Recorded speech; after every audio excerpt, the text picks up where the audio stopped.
Tell me something, girl. Are you happy in this modern world? Or do you need more? I still need to see it. Is there something you are searching for? Brian. I'm falling on.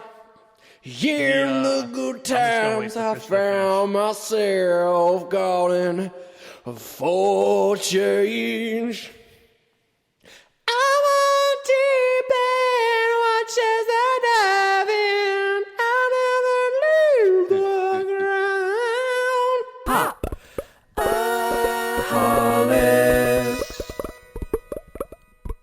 Welcome to Pop-O-Holics, show about deep divers. We're diving deep. Hot takes hotter than pancakes. You guys like my new intro? I love it. It's exactly what I wanted to come back to. Yes, that is. That's. I think I'm doing that. Maybe I'll come up with something better, but for now, that's been sticking in the old brain. Welcome to Pop-O-Holics. If you have never listened to the show, we're so happy to have you. This show is where we take a piece of pop culture, whether it be a movie, music, band, artist, whatever. We talk about it. We talk about what it means to us, what it means to everybody. I'm here with my two beautiful co-hosts. Welcoming back to the show, Mr. Chris Conkling. Chris Conkling. And Brian Dupree. Chris Conkling's right Haven't here. left yet. Brian Dupree's right there. We're really fucking up this intro, guys. My bad. Brian Dupree. Brian Dupree. Brian Dupree. Thanks for listening to the show. We're so excited to have you guys. You can catch all of our shows in the spot where you found this one, right online. If you're here, you're family. Welcome. Olive Garden. This show brought to you by The Garden. So on this episode, we're talking about Keanu. This is March Madness. We're out of the month of love, and we've decided this month, per Jordan Peele's newest film that's coming out, which is titled Us, which we'll be discussing later in this month. We are dedicating this entire show to the legendary Jordan Peele, the up-and-comer, Oscar-winning Jordan Peele. And we start off with the first film written by him, not directed by him, but certainly written by him, starred by him. Very important in his film career, Keanu. Talk about our feelings about it, its place in the action comedy genre, the beginning of Jordan Peele's career, and his relationship with Keegan-Michael Key. And we talk about what our opinions are on it, and that's all awesome. But before we get to that, on this show, we talk about what we've been consuming before we get into our weekly poll, then we dive into the main material. So we're going to start off this week talking about what we've been getting into. Brian, I want to start with you. You saw The Polka King, starring Jack Black, I believe, streaming on Netflix. I did. So this movie came out in 2017. It is one of these that Netflix just picked up and didn't produce originally. But yeah, starring Jack Black. It's based on a true story. I guess there have been multiple documentaries done about this same guy. He's a Polish-American named Jan Lewan. That was his stage name, at least. I think his full name is Jan Lewandowski. So, yeah. That sounds Polish. Yep. Spot on. But yeah, so it's a story about, it's a very American dream type story, you know, someone, a very likable character who gets in over his head, but has high hopes and high views of himself, and definitely, very respectful and admiring of the American dream, and tries to go out there and get it himself. It's a bit of a hard to watch because you love this guy. It's Jack Black. He's doing this accent and everything, but you see this guy just essentially self-sabotaging, and so it's a little tough. But if you like Jack Black, if you're interested in these types of fraud, real, almost crime stories of sorts, that has a lot of fun. The music in this, I don't know if you guys have ever listened to Polka, but there's a couple of songs that have been stuck in me and my roommate's head all week. He's got this song about polka bubbles, where he's talking about wine bubbles, and it's just the greatest thing. It's been on repeat in our house lately. So this was not an incredible movie, but definitely worth checking out. It's also got Jason Schwartzman in it, plays a minor role. But yeah, I enjoyed this one. With Jack Black, it's an easy sell for me. So, yeah, have you guys seen this? This is a good double feature for Bernie. I think yes, if you're most definitely. If you like Bernie, you're going to love this movie. This movie actually you mentioned it, and although I will say I forgot it existed, I really enjoyed it, and it's a good pairing too with what I talked about a couple weeks ago, the Fire Festival documentary. It's kind of that story in comedy form of a man who's just so beyond himself and passionate, and there's a lot of likable qualities to people like that are just magnetic and energetic, but yet sacrifice morality and are blinded by the wrongdoings that they do. And it's Jack Black's awesome. This and Bernie really make me really happy with what he's done with his career and his origins, where he's come from. This is a huge recommend for me. I really enjoyed this film. I think I had a fever. I think me and my girlfriend had a fever, and I put this on, and oh my gosh, I still enjoyed it. It was a breath of fresh air among my sickness. This was probably last year, because this has been out for I want to say a little over a year. 2 years, yeah. It came out. Brian said it came out in 2017. Yeah, I think it may have started streaming early 2018 on Netflix. Yeah, but Christian, it's interesting that you say you forgot that it existed, because I was literally in the same exact boat until Brian put this movie in our show notes. I was like, oh yeah, I watched that movie, and I remember enjoying it. So this speaks to it in volumes, I guess. You'll enjoy watching it and immediately forget it. Look, just to mirror Christian's sentiments, I would recommend this movie. I can't believe that I forgot about this movie, but I had a great time watching it. Jack Black, like Christian said, is very charismatic, and he has a great performance along with a lot of the other actors in the film. It's an interesting story. I personally haven't seen the documentary The Man Who Would Be King. I don't know if you guys have seen that, but that's the actual documentary about Jan Lewan. But I recommend it. It was a fun movie. I like a polka. I think that's the accent the entire time. It's really good. Huge recommend. Thumbs up from the Pop-O-Holics here. Yeah. Chris. I never thought we'd talk about the Polka King on this show. I'm glad he did, though. I saw it immediately made me happy. Podcast. When I saw it on the show notes, I was like, that makes me happy because I forgot it existed. I remember that I liked it. I'll watch it again. A lot of catchy tunes, too. Cool. Chris, you've been listening to a new podcast that you're hot on. Yeah. Tell us about that. So I've been listening and watching Off Camera with Sam Jones. Wait, how are you watching it? It's off camera. So the cool thing about this show is Sam Jones will actually record some of the interviews, and you can watch them on Netflix. They're about 3 seasons on Netflix. So if you prefer to watch the interview, it's not... I mean, it's basically a 3-camera setup. You have each individual mic'd and has a camera on them. You have a wide shot, and that's pretty much it. But is this the one shot in black and white? Yeah, this is the one shot in black and white. Their first episode was I've heard of this RDJ. Yeah, Robert Downey Jr. is the first video episode.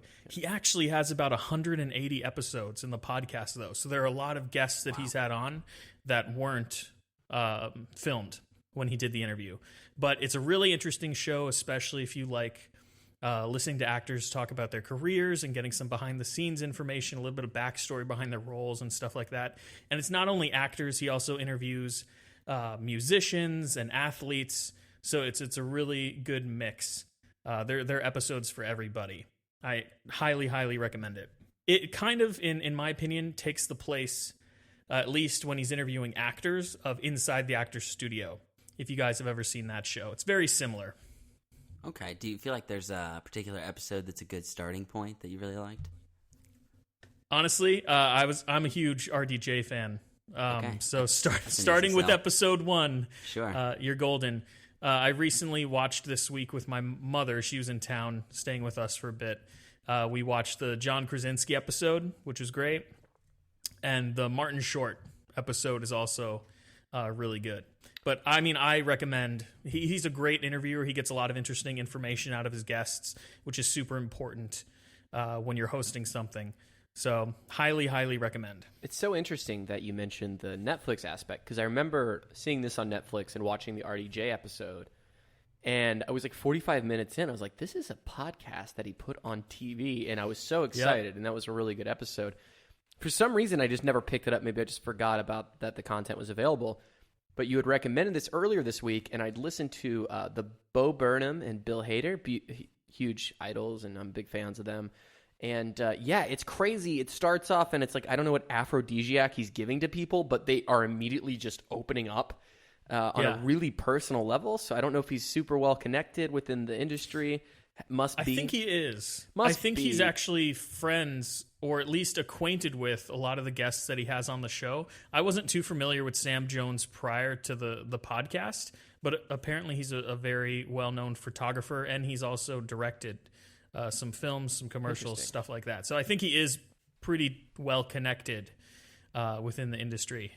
Because there's a lot of great interviewers out there, and it's a whole art in of itself. And I'm intimidated to have a guest on here. I'm excited that may be a potential thing we do, but I'm like terrified of like interviewing because it is a whole other sub skill of doing a show. And it's incredible that how comfortable him and the guest are, and it feels very natural, and it doesn't feel like a talk show. It's really great.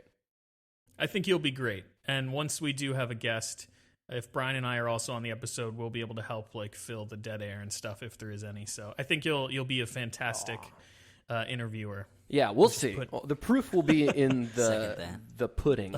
The proof will be in the pudding. Hey, if you're an interesting person, we like to talk to you. Go ahead and email us at popholicscast@gmail.com, and we'll judge whether you're interesting enough to be on our show. Spoiler alert, if you are slightly let us judge you without knowing you. Interested. It's a low bar at this point. At low bar at this point. We are just taking off this big rocket ship we call Pop-O-Holics.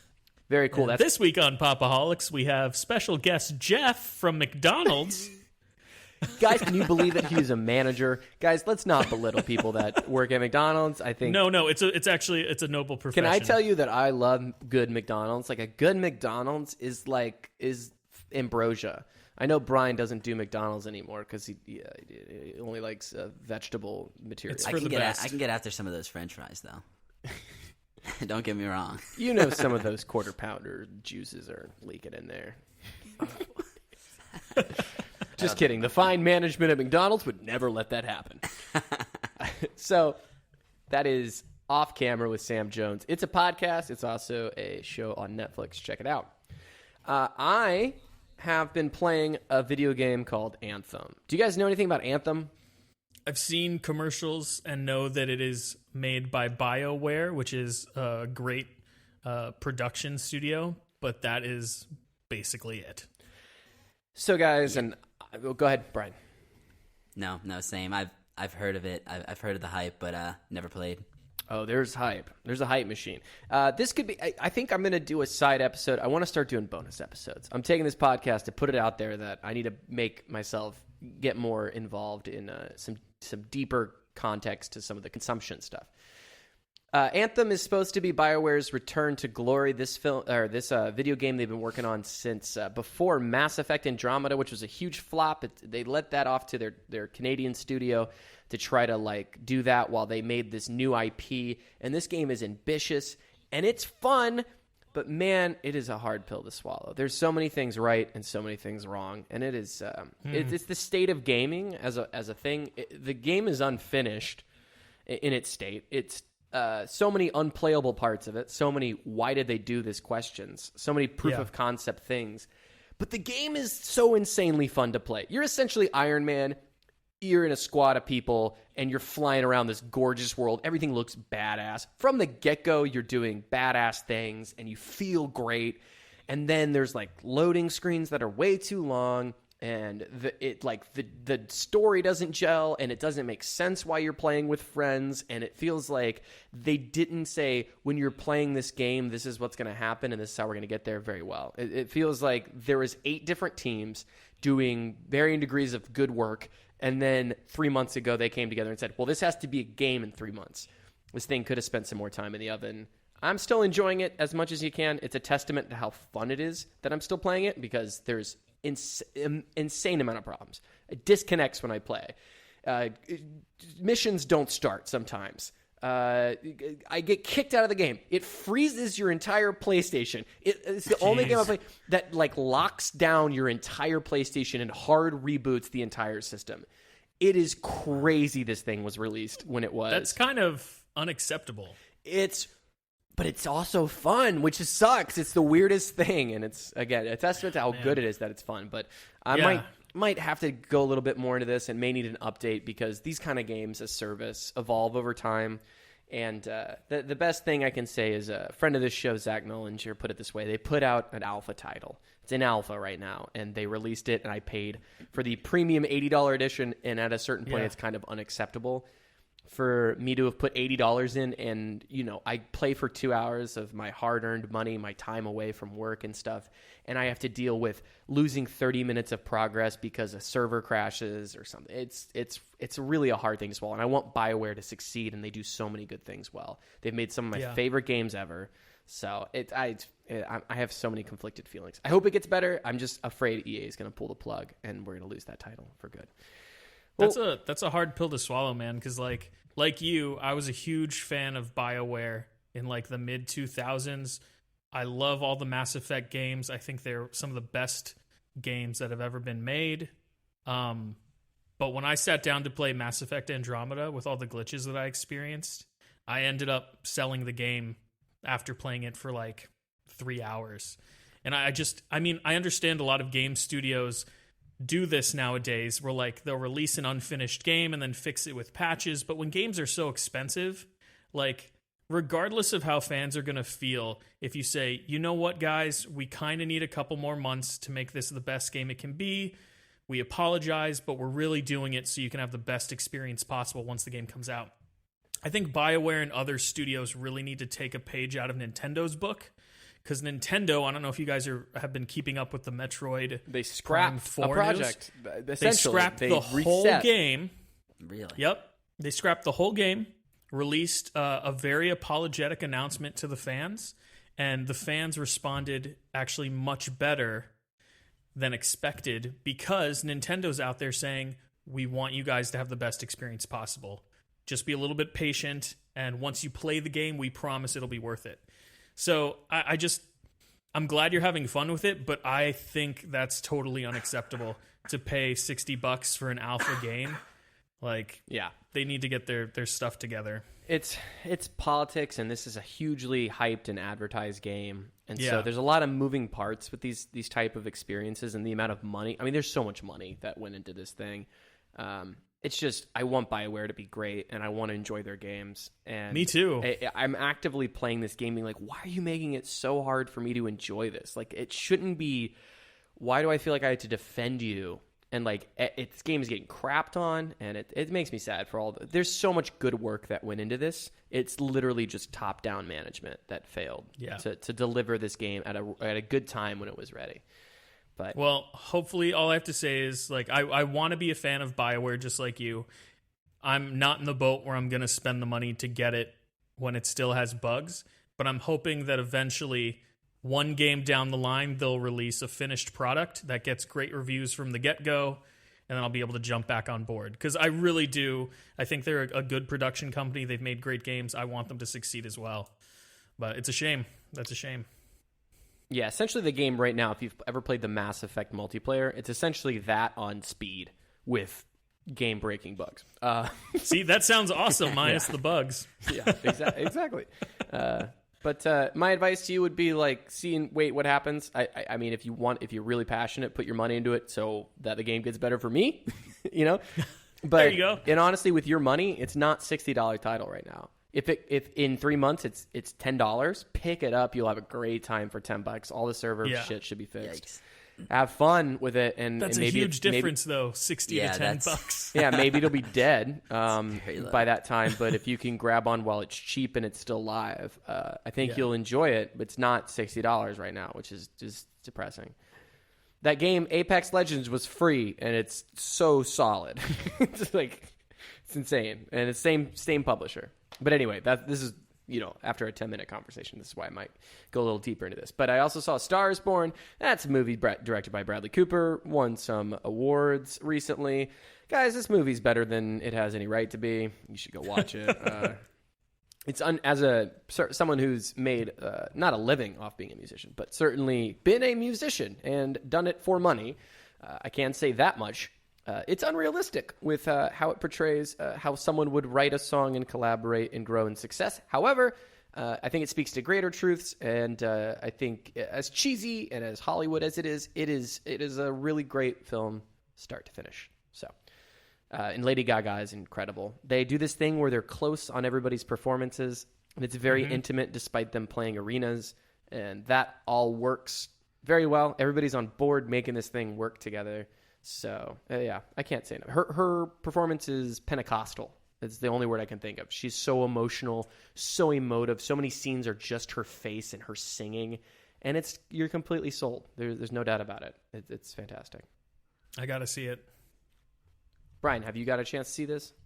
I have not yet. I know it's something I need to see. I was putting it off. I was going to see it with my mom at some point. It fell through, and I haven't gotten around to it yet. But this will be one that definitely, when it hits the streaming services, I will be checking out. Yeah, if you're on the fence, streaming services are great. I bought it because we were watching it on some podunk server thing of a friend's account, and it was bad quality, and I can't stand for that. So I own it now. I've bought. Okay, maybe I'll watch it up there at some point. Yeah, maybe we'll Stars Born Party. Together. Woot woot. Yeah, and we'll also be filming the documentary, which will be a close second behind A Star Is Born of our collaboration. So yeah, there you go. Listeners can look forward to that. Yeah, there you go. Cool. Moving on to our weekly poll. Chris, you're our poll guy, and you've been out of commission for the last 2 episodes. Last week, we put out a 2-parter. It is our brand new discussion. My and guest host Bobby Katie's favorite band. Brian's a big fan of the band. We went into really deep discussion about their discography and all the things around that band, and it was a really interesting conversation. Go ahead and listen to those last episodes. But Chris, you were absent. I was on a business trip, and I have to say, I listened to both of the episodes while I was away and traveling, and you guys did a phenomenal job. I love the way you broke down the discography at the beginning. I loved the balanced conversation you were able to have in the second part, talking about the Me Too movement and the allegations with Jesse Lacey.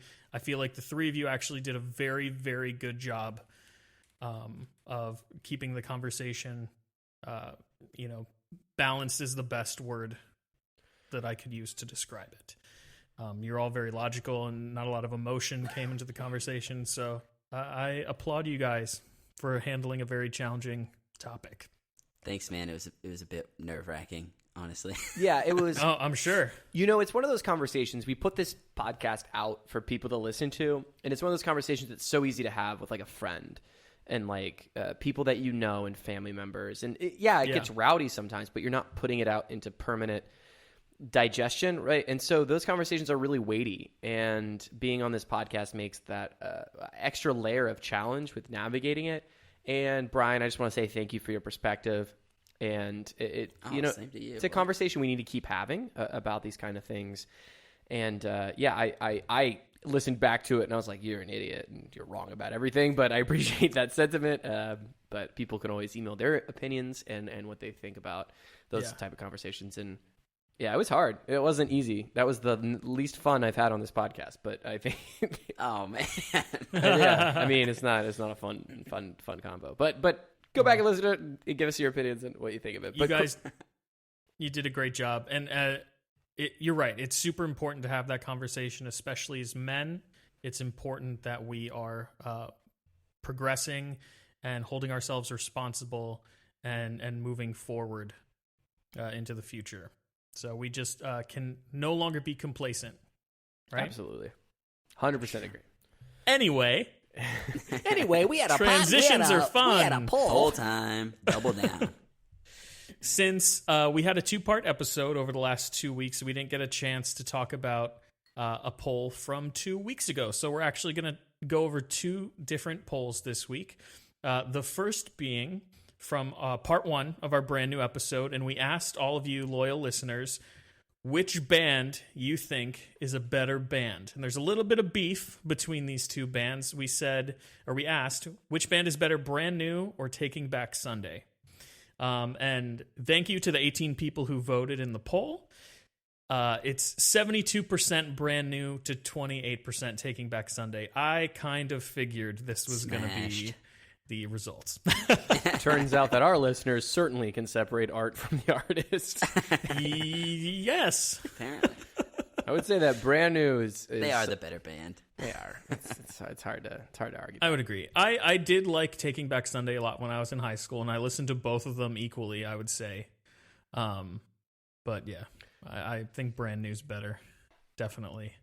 I would argue to my opinions that I shared in the first episode of our Brand New episode that actually Tell All Your Friends and if I mix Tell All Your Friends with the second album that came after that with the baby with the butt on the front, Where You Want to Be, I think is what it's called.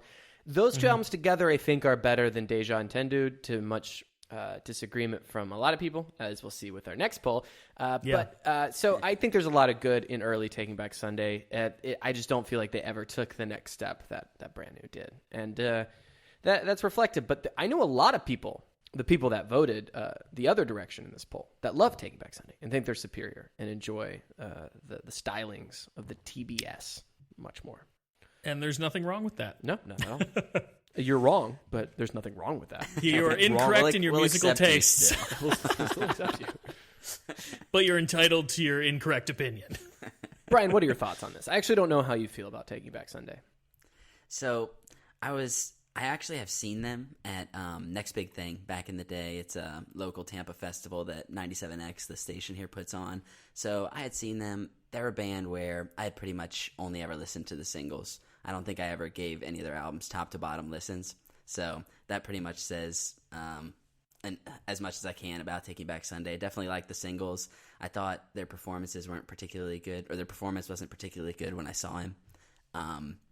But yeah, definitely enjoyed them back in the day. Definitely a band. Fallout Boy. Definitely a band. Fallout Boy in the genre was definitely probably up there as my favorite here. So we'll get into that in the next poll.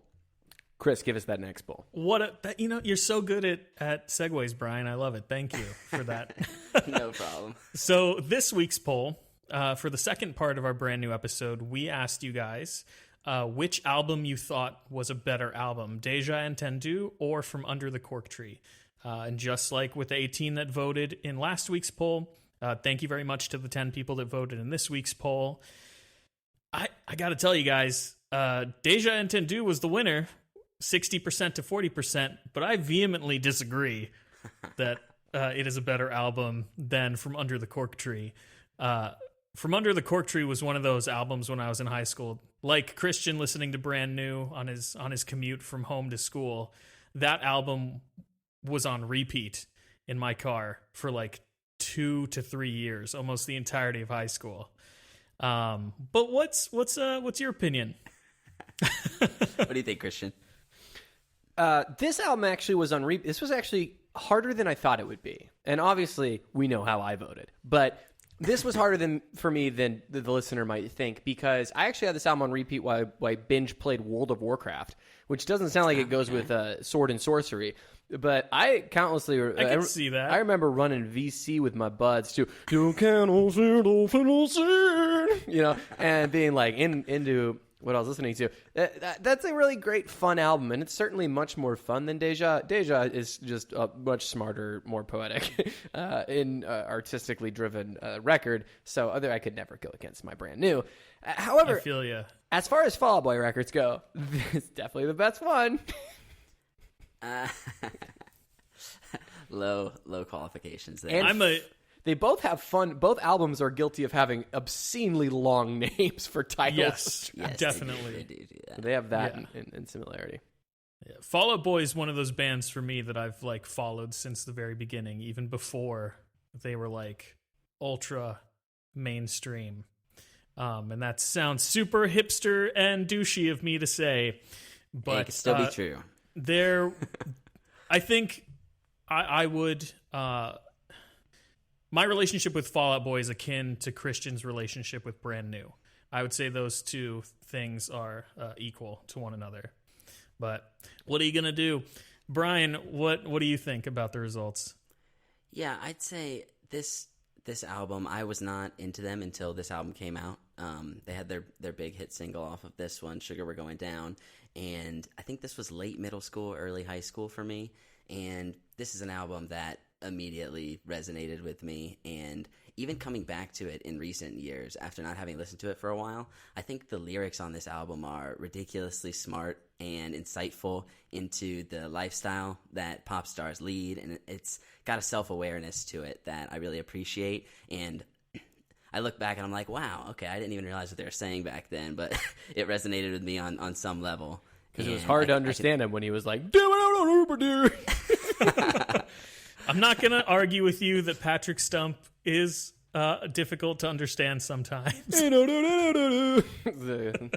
Yeah, that's but Jesse Lacey's also difficult to understand sometimes. So yeah, no doubt about that. I won't argue that. I will say that Fall Out Boy, just like Brand New evolved, they just evolved in, I would say, the complete opposite direction. They leaned into the pop. Yeah. They leaned, yeah, it became the pop. Pete Wentz pop show. But I will say that they, at least when I would hear new Fall Out Boy songs, it was distinctly Fall Out Boy, but it was different. And so I commend them for trying new things. They kind of went in the direction that Coldplay went in the latter half of their career, which isn't my favorite thing. I'm always okay with pop stars that kind of come out of that and then get different. I'm not into the bands that divert into the pop thing, but you know, that's just my flavor. That's an opinion, man. It's like my opinion, man. that's like your opinion, man. Awesome. Cool. All right. So that concludes the polls. You can always vote on our polls on Twitter and Facebook. That's where we put them up. And we're happy to hear your voice. Go ahead and find us on all the social medias there. Link in the show notes. And let us know what you want us to poll about and talk about. Again, send us your feedback to popholicscast@gmail.com. Also, this is a segment of the show where we'd read your 5-star reviews. We're getting more 5-star reviews. There's just no written reviews. So please. Thanks, guys. Thank you for that. We appreciate it. If you're going to do it, just throw the 5 stars down there. It takes you 5 seconds. Leave a comment. If you want us to read something aloud, something you think of the show and want to get out there in the ether, you can put whatever you want and we'll say it. And you leave that with a 5-star review on iTunes, Apple Podcast, rather, I believe is what it's officially called now. And we're going to read it aloud. This is where we're going to do it. So you can always get your word out to the show there.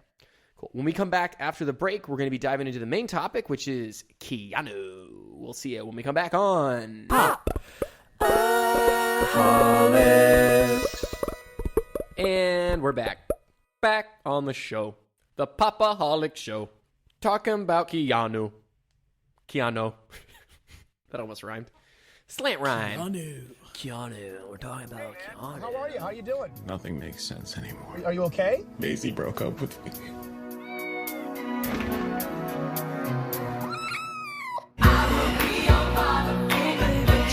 Well, it's gonna be okay. You're right, Clarence. I want you to meet Keanu. No. Oh my God, that's the cutest guy I've ever seen in my life. Why's your door open? Keanu. Keanu! I'm sorry.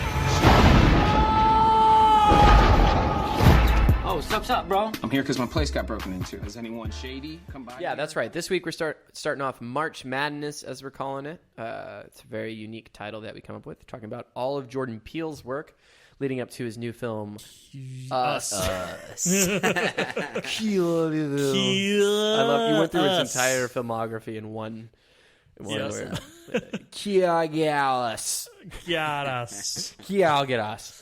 That should be his 4th film. This technically is not directed by him. He did write it, but he did not direct it. But it echoes, which we'll talk about later, his Key and Peele sketches. And essentially, if I were to put this in one word, it would be, or not one word, but one identity. It would be an extended Key and Peele sketch. that is Keanu. 100%. Yeah, that was the driving force for me to go see it in the theater. I saw the trailer and I was like, man, I've seen every episode of Key and Peele, and I love every episode of Key and Peele, and this just looks like an 1.5 hour long Key and Peele sketch. I'm in. And you're Easy right. sell. Keanu is starring Keegan-Michael Key, Jordan Peele, Tiffany Haddish, Will Forte, Method Man, Neil Long, and the Guzman. Featuring the Guzman. This is directed by Peter Atencio, who also directed a bunch of Key and Peele sketches. So no shocker there with the style that we see. And it was written by Jordan Peele and Alex Rubens. And this is a comedy action flick. And we've gotten a lot of these in the last 20 years. I feel like this took off in the 80s, and we get a couple of these. And I got to say, one of my favorite genres of fiction. I love the comedy action. It appeals to the intellect in me, the goofball in me, and the boy in me who just loves blowing shit up. So I'm a fan of this genre. So let's start by talking about the comedy action flick and some of our favorites. Let's start with you, Brian. What do you think about this genre? What are some of your favorites? What do you think of it as a whole?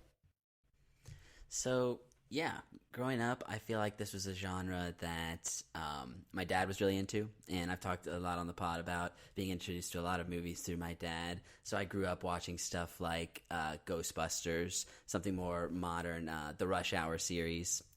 We were big fans of. These are movies that, as of late, I haven't been watching as much. Something like Lethal Weapon has really gotten me back into loving these types of tight, funny action movies. And Keanu, obviously a step in the same direction. I'm a big fan. I think these are movies that are pretty easy to sit down and watch, largely non-controversial, kind of typical in terms of what you're expecting. No big wrenches, no giant emotional drama for the most part, although there always got to be something. But yeah, these tend to be easy, fun watches for me. So I would say I'm definitely a fan of the genre. Chris, what about you? Similar to Brian, I'm a huge fan of the genre as well. They're super easy to digest. I mean, one of my favorite movies of all time is Ghostbusters. So go figure, I would appreciate the genre. But you've movies like The Blues Brothers and Beverly Hills Cop and like all these great comedy action films. It's just a fantastic pairing of genre. Pineapple Express was one of those movies in college that I watched a ton. So it's just easy to sit down and throw one of these things on, and whether you're like actively engaged with it or it's just on in the background, it's always fun. Is this the male? I don't want to put too much emphasis on gender. Is this the male rom-com? Is this the male? Is this like a bromance, or is this not? Yeah, I mean, there's definitely it definitely is that, right? There's definitely romantic elements in the films themselves, but are we being blind to the fact that this is just like our popcorn? This is like our goofball farts and explosions. Like this is what we tap into as dudes. What is it? Yeah. So are you saying that like women go to see rom-coms in the same way that men go to see action comedies? Is that basically I'm what saying? You're that saying? Would be a loose idea of what gender norms can be. I would say I like these movies, but I don't know if I can defend them the way that I would defend liking other things of maybe higher concept art or storytelling. Whereas this is just kind of like, I just, Pineapple Express, I don't think there's a time in my life where I can't just start watching Pineapple Express and really just have just a great time and shut off my brain and have a good time.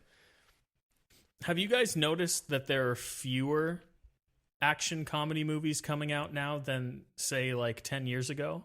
At least I haven't seen many in theaters. I don't know if you guys could name some off the top of your head from like 2010 what was onward. The big one with The Rock and Kevin Hart was huge, and I still haven't seen Central Intelligence. I saw that in theaters with my wife. Multiple people told me about that one, actually. Wow.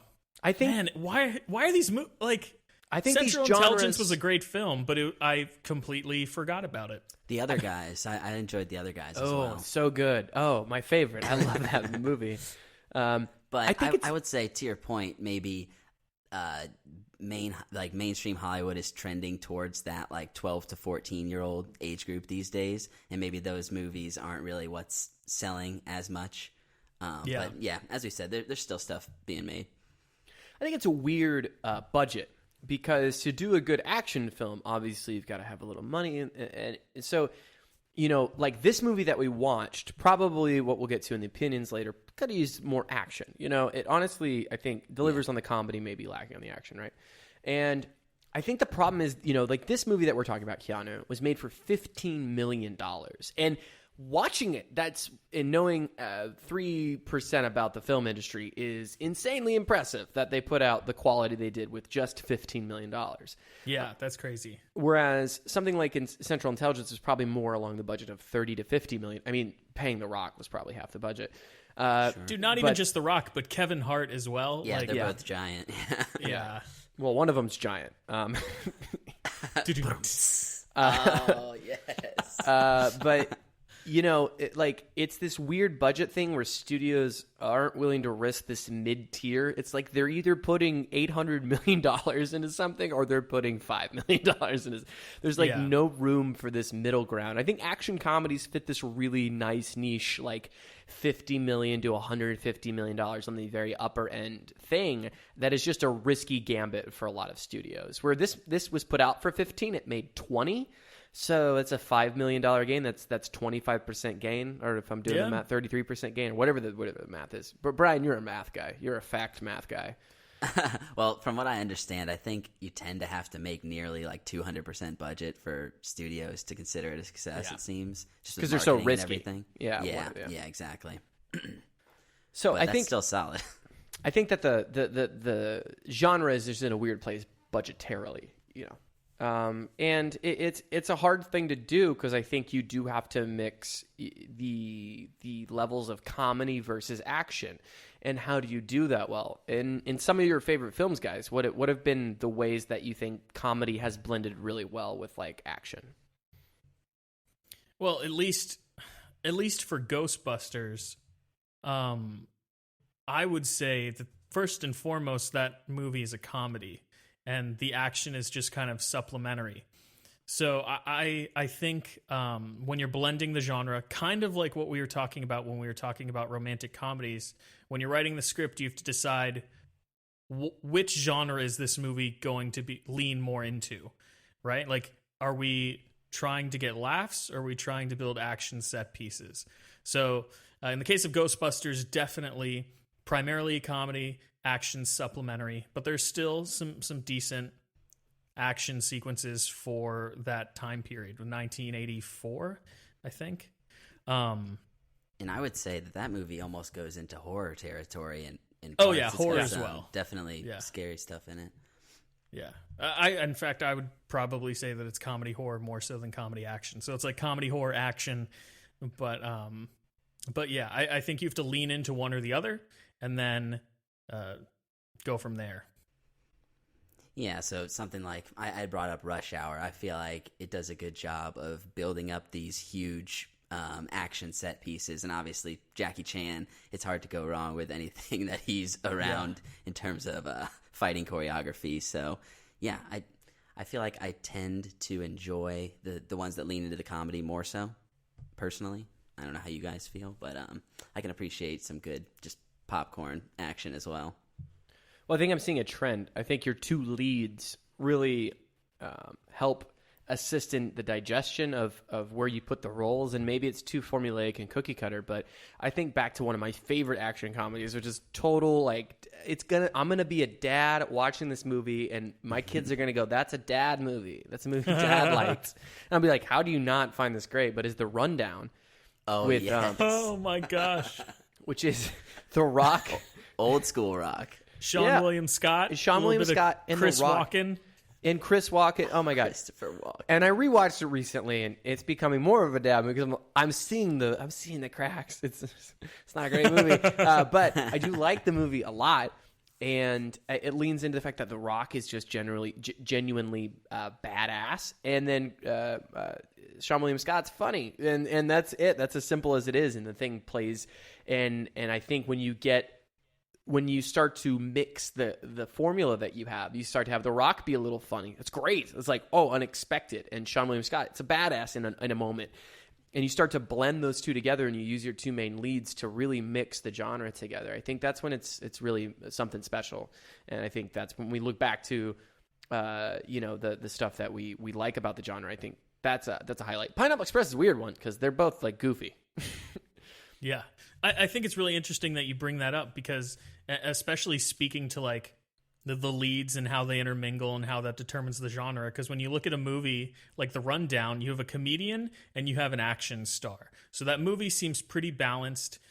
It definitely has more intense action sequences than, say, the other couple of movies that we've talked about. Yeah. But then you have a movie like Pineapple Express when they're both comedians leading the film, and you feel like that movie is definitely primarily a comedy, action secondary. Or like Ghostbusters, the entire the main cast are comedians again. So like primarily a comedy, action and horror on the back burner.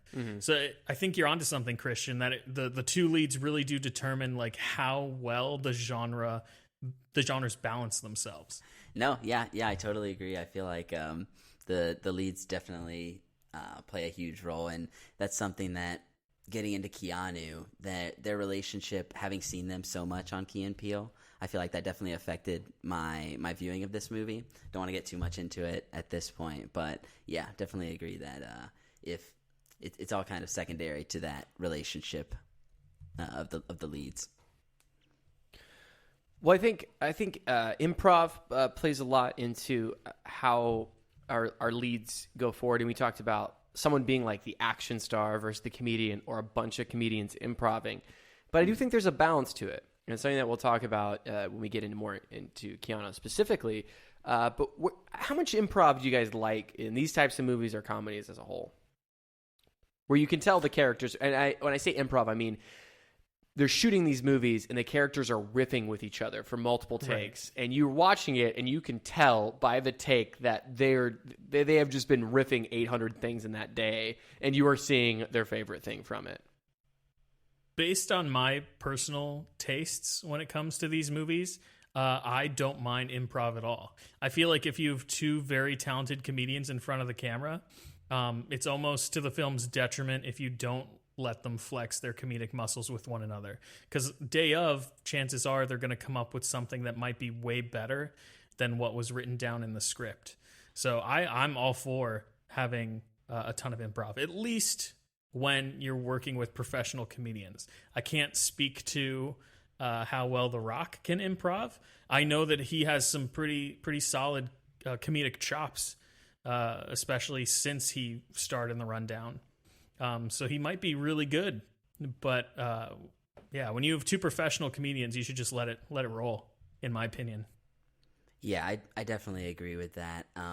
Maybe it's just our era. I feel like growing up watching Will Ferrell comedies, it's hard to not just love the improvised one-liners, things like Knocked Up as well, and the Rogan comedies. When it's on, I feel like it's some of the most memorable lines and scenes in the movie. But I will say it does kind of maybe take me out of it a little bit in terms of it being an actual movie, and veers into sketch comedy in a way that can take me out of the plot of stuff sometimes. But not to say I could still laugh my ass off and and enjoy it, though. I can definitely see that, though. Well, that leads us into the conversation about Keanu, which I feel like really leverages that relationship between Keegan-Michael Key and Jordan Peele as kind of what drives a lot of the comedy and a lot of the story. But let's talk about its place in this genre. I would say that it definitely leans more into the comedy, and that it's more of a comedy than it is an action film. But this is Jordan Peele's first written work for a feature-length film. What do you guys think of it as what we've seen from Get Out? And obviously Get Out is something we're going to be talking about later in this month. But where do you guys see the correlation between what this is and what its conception is versus what we're getting from him in his later work? So I would say, like you kind of mentioned earlier, this was directed by the director of Key and Peele, co-written by one of the main writers, and I think it definitely shows. This is a movie that feels like a collection of set pieces that they were trying to get to and had to kind of manufacture plot to get there a little bit. With that being said, I watched it twice, and I think I liked this movie more the second time, and I think I got the flow of it a little bit, and even having known the jokes already, I think it worked for me better the second time. So I think it definitely speaks to it working as a film, even though it can feel a little disjointed with some of the scenes going a little long. But in terms of comparing it to Get Out, I thought it was a huge step up for me, and things that he's barely touching on here. I guess it just, I'm glad that he made a film like Get Out after this, which is so surface level on a lot of ways and feels a little low hanging fruit at times. I'm glad to see that he has a lot to say, and that using the horror genre, it's maybe a better vehicle than comedy to get across some of the deeper themes that he's interested in. Yeah, I completely agree. I don't want to sound derogatory when I say this next thing, but writing Keanu and being in this movie was definitely like a safe bet for him, right? Like, it wasn't a very far leap from what he was doing with the show Key and Peele to this film. And like you said, Brian, and like we talked about earlier, like, you can totally see it. This movie is an hour and a half Key and Peele sketch. Like, absolutely 100%. And you're right in that Get Out, and we haven't seen Us yet, but I would assume that it's on the same level as Get Out. Like, he definitely stepped up his game. And I think with Keanu, he was really just testing the waters writing-wise before he did what he really wanted to do. Because as we've seen so far with Get Out, he's like a pretty big horror nut, right? He's also was cast as the new host of the Twilight Zone reboot, which so I think excited. I'm super excited as well. But I think this was a safe bet, and he definitely stepped up his game with the next film. Yeah, I really think he's finding his footing in this film. It's really interesting to see this, and I can only imagine that this film will become a little bit more important in understanding kind of the direction of his entire career. He has a really interesting career that I'm sure we'll get into as the month goes on. I feel like he came late in the game. He wasn't like a young up-and-comer. He had kind of already had graduated and already had an idea for what he was doing, and then just decided that he was going to do this whole comedy thing. And this feels like a really good testing ground for a lot of different things, and I think that's where it lends to its disjointed feel at times, because I think they're going for a couple of different things and really experimenting. And it has this beautiful quality of being kind of a student film, while at the same time being a fully produced film that's well sound edited. A Hollywood picture. Being an actual Hollywood picture, but it's got these trappings of a student film that I think make it really special. And I think there's glimpses of what we're going to get in the future with him, with some of the themes they go for. I like how he underplays his own character in this, and really, I think, lets Keegan-Michael Key take the spotlight in a lot of the comedic moments, and really leverage him as a really great improv actor and comedian. And so I think you're seeing, I really was paying attention. This is the second time that I watched it for this show, and I really thought, like, wow, I think he's giving a lot of the spotlight to his supporting actors in a really, really cool way that helps support the overall narrative. And I think that he's done that more and more as he's progressed as an artist. And this film touches on a lot of really interesting things that he's become infamous with, and I imagine will become he's kind of like the comedy horror Spike Lee. Maybe that's jumping the gun a bit, but I do think he's walking in the same steps in a different way and reaching a totally different audience with his message. What do you guys think of that? What do you think of what he's going for as far as some of the social commentary that he even has in this film that's full of levity, but still is speaking to some of those themes? Yeah, I think you're dead on. I think so. Something like this movie, it's showing, it's a fish out of water story, right? So it's two guys who aren't as experienced with a certain culture, and I think what this movie does well through comedy is it humanizes these characters, because initially we just view a lot of them. It's like, oh, these are the drug dealers, these are the criminals, but these are characters that you come to, laugh with and learn about, even though it is the vehicle is comedy. I think it's humanizing these characters and showing them as relatable in ways that something like Get Out obviously is a much more dramatic portrayal of experiences of certain types of people in our society. But this is definitely touching on that, I think. And that's something that I appreciate a little more the second time, I would say, having watched it. Would you guys agree with that? Or?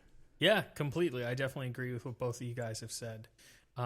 And that's you're right, Christian, in that Jordan Peele is becoming synonymous with like this type of social commentary, like the Keegan-Michael Key character and the Jordan Peele character in this film how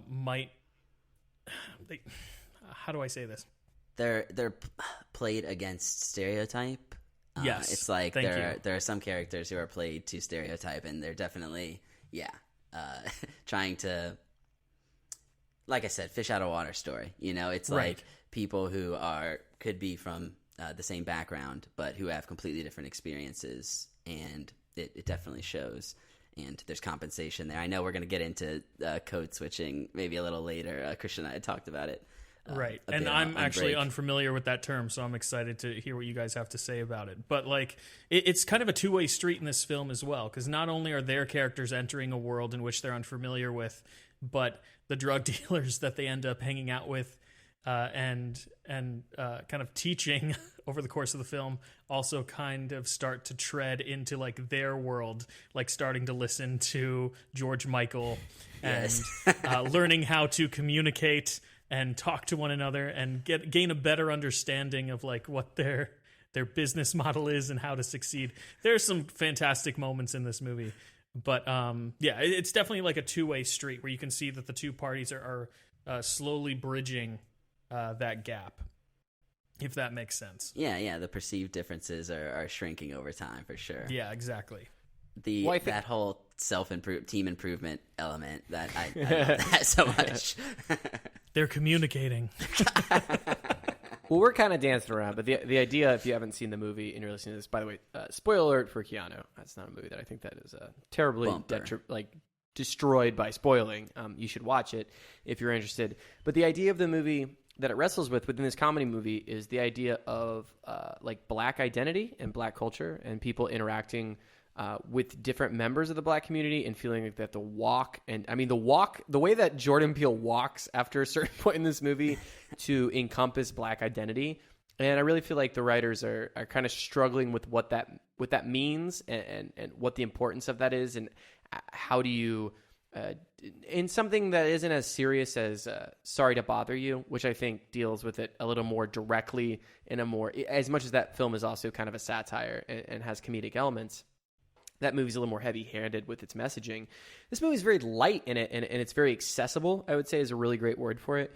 But it's still tackling the comedy is at the root of a truth, which is what really is identity and who are you really, and how do you identify yourself with a culture or a race, and how do you adjust to that when it's trying to be different, and how do you wrestle with the fact that you may be, both Keegan-Michael Key and Jordan Peele are of biracial descent, and how do you wrestle with the fact that you're not either one or the other? And I think that's like super important and a really interesting conversation that we're going to continue to have as we kind of evolve as a culture. And so I give it all the kudos in the world for doing it in such a, subtle would be giving it too much credit. It's definitely not subtle, but it is digestible in a way that doesn't, Get Out makes you uncomfortable. And I think its whole goal as a horror film is leaning into the horror ideas of making it uncomfortable. This movie's idea of it is to make it accessible and laugh at kind of how silly it can be, as serious of a topic as it definitely is and will continue to be. There is something inherently funny about switching identities and code switching, what we'll talk about. But we'll dive into that with our opinions a little bit more. But I do want to talk finally about the core elements of this movie, and I think its main backbone that keeps it stable and together and keeps it from being a disaster of what we've kind of described as like an amalgamation of a bunch of sketches. I think is the idea that they settled in on a very silly but convincing, simplistic idea of what propelled the plots, which is this idea of a kitten. That everybody just finds cute and everybody wants. Yeah. And it's so silly, and it really is just the backbone of levity behind this entire conceit. Essentially, the main characters and side characters are frequently running into this cat with several different names. Jordan Peele calls him Keanu, the titular title. Titular Iglesias. Cat. By the way, 6 different tabby cats played this particular cutie. Yeah. and we could talk about the cat more, but the idea that they just had this MacGuffin behind everybody just wants this cat is so great, and I don't know if there's an overarching theme of the cat supposed to represent something else. Possibly, yeah.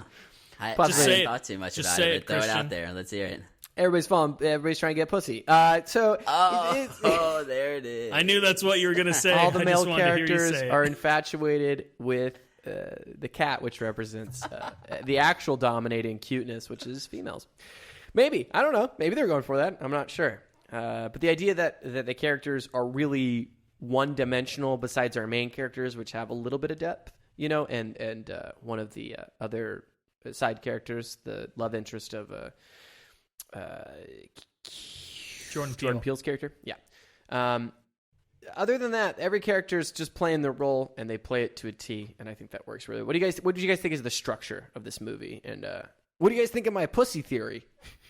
I don't know if I agree with the pussy theory, Christian, As it's officially known now.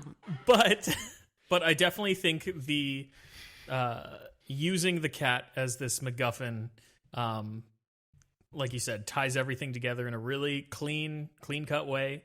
It's the central focus of the film, and it makes the movie work. It is interesting that this movie came out like a little bit after John Wick came out. Yes. This is. I want to talk about this. And from what I read, they were kind of making these films at the same time. So it's not supposed to be like a parody of John Wick. But for the love of God, the movie's called Keanu. Like, how are we supposed to believe that it's not, you know? It's just one of those beautiful Hollywood synchronicities that you have to not question. Yeah, But how does it I don't think it coincides that well with John Wick. I mean, it involves guns and some light action and slow-mo the plot-wise, MacGuffin no. of John Wick. The MacGuffin of John Wick is also a dog. pet, right? So it's like this in this one we have Peele's character who loses his relationship and finds solace in this pet, and that's the driving force behind the movie. And then Keanu Reeves did voice the which this was them leading into it after Keanu Reeves found out about the production of this movie, but he did voice Keanu in the dream sequence. The holy shit sequence. Right, Yes. the holy shit sequence. So what else? What else about the plot did you guys enjoy? So as far as how it's structured. Well, plot-wise, let me just say, all the scenes with action and the cat, I could have watched that for many more scenes. It was adorable, and I totally was in for what they were selling me there. Plot-wise, even though it did feel a little bit disjointed, I thought that it was an understandable enough plot. I think the movie starts off with a bang. Like, I loved the whole the first action scene. I think that may have been the height of the action. There's one nice set piece later where they do a big shot of the mansion that I really liked with some slow-mo. But yeah, I even though I'm not a huge fan of the action, I think I could have used a couple more action set pieces, although the action choreography may not have been on par with some of the other aspects of the movie, which could be why they didn't lean into that as much. Yeah. I would say we get 3 big action set pieces in this film. The one at the beginning, the one at the mansion, and then the car chase at the end would be like the 3 major ones. And Anna Faris as well. I wouldn't consider that an action piece. That's like a faux Tarantino scene, is what that is. Yeah. Oh, that's hilarious. Yes.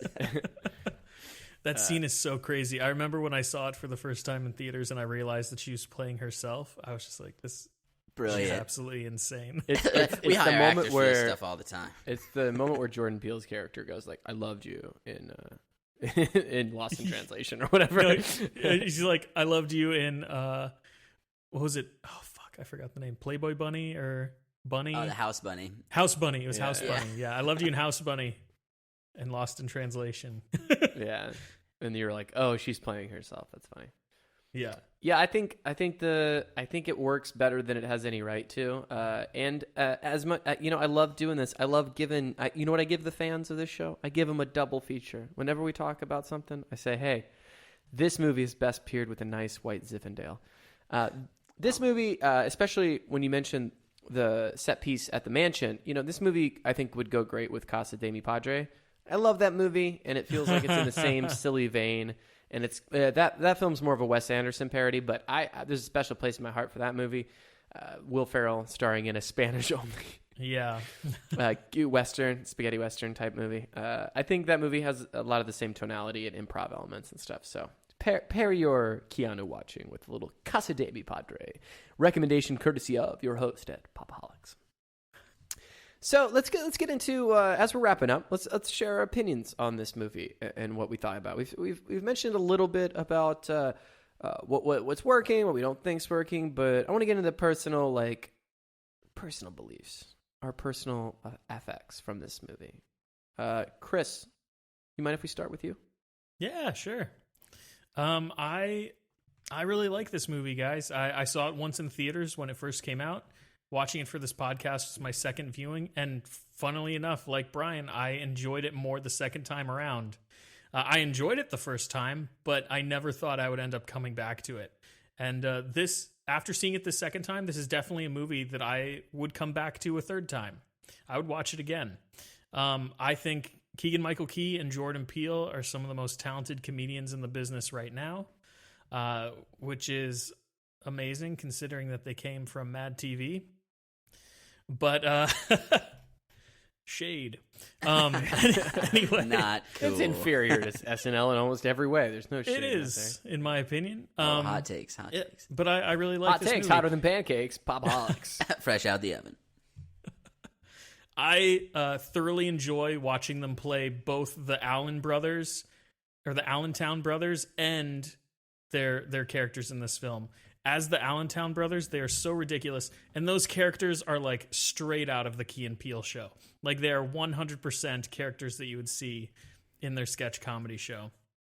I've said in the past that Christian and Katie ain't got no time for mimes. Okay, I'm on record from saying this. You don't like that they don't talk at all? Don't like the brothers from Fargo. You don't like this guy. I think, I'm going to say something a little controversial to myself, which is I think they could have done with a mime class or two.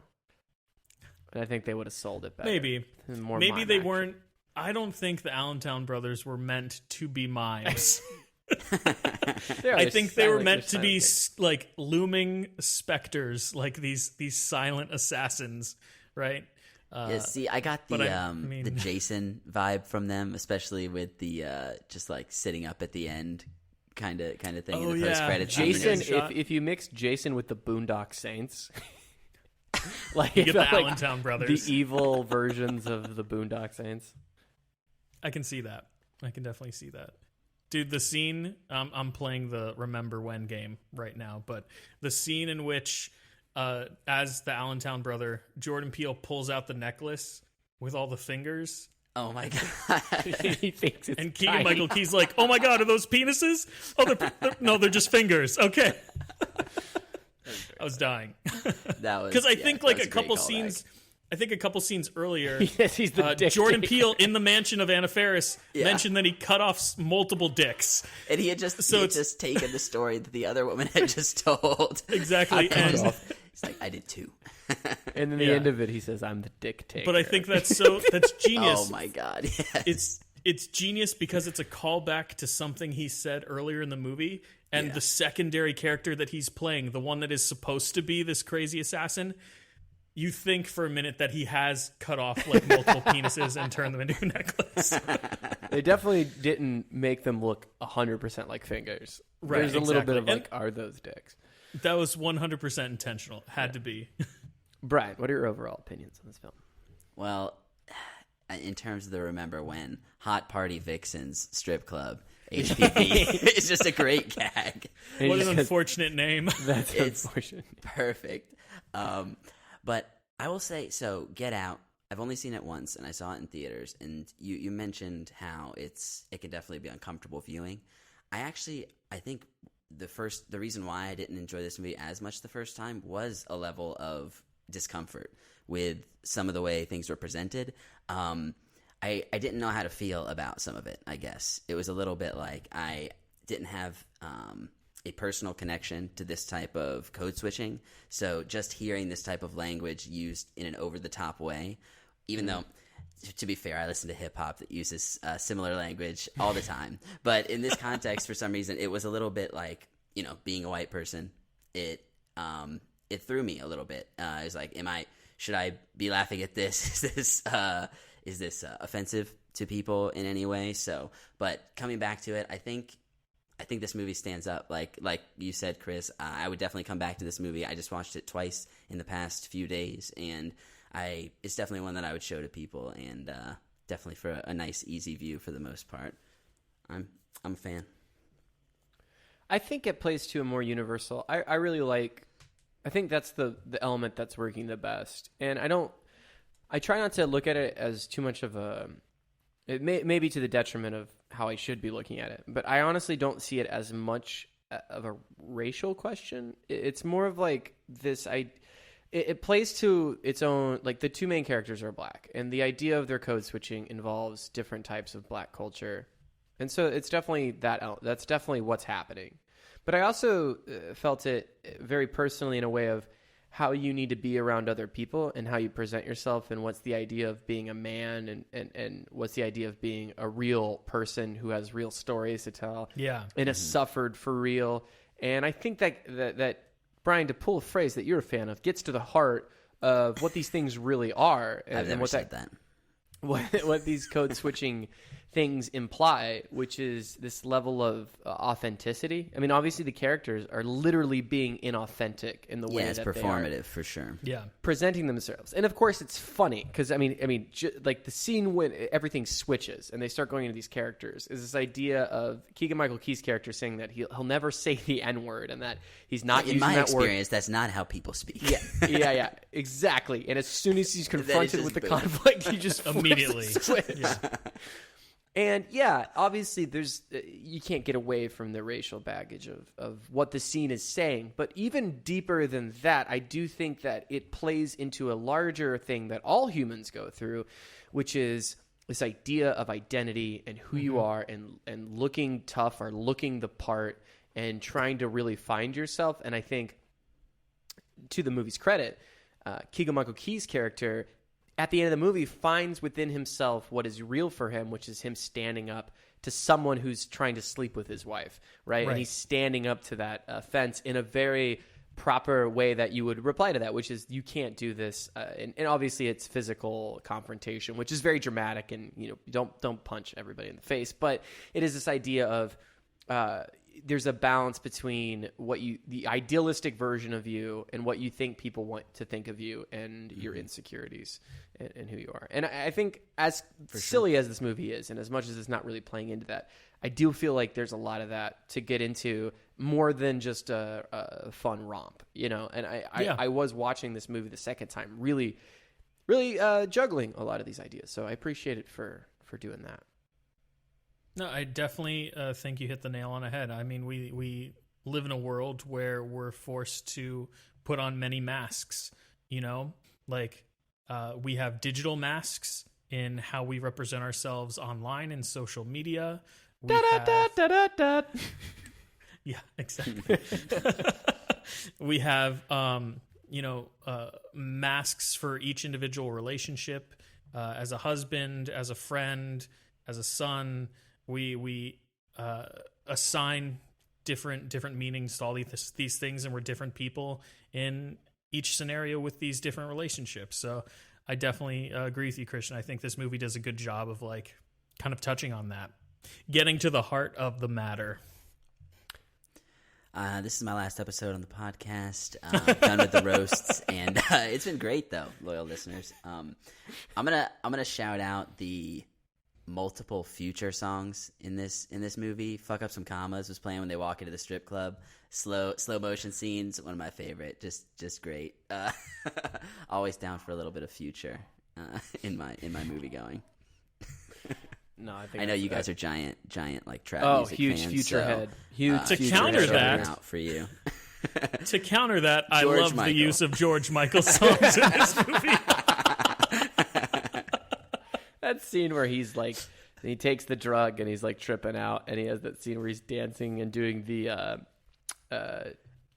The leg move. Gotta have faith. Yeah, faith. they by like George spliced Michael. him into the music video. Yes, it's really expertly done. It's great. Really funny.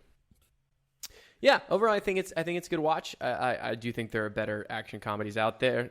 I think not everything's working, but I see the seeds of greatness. And if you're into Keegan-Michael Key's stuff and Jordan Peele's collaborations together, which we'll talk about later this month, I think you're gonna like this. I think there's a lot to get into it, and I appreciated it, and I appreciate it even handling what it handles in a really fun way, and despite having a silly plot revolving around a cute cat.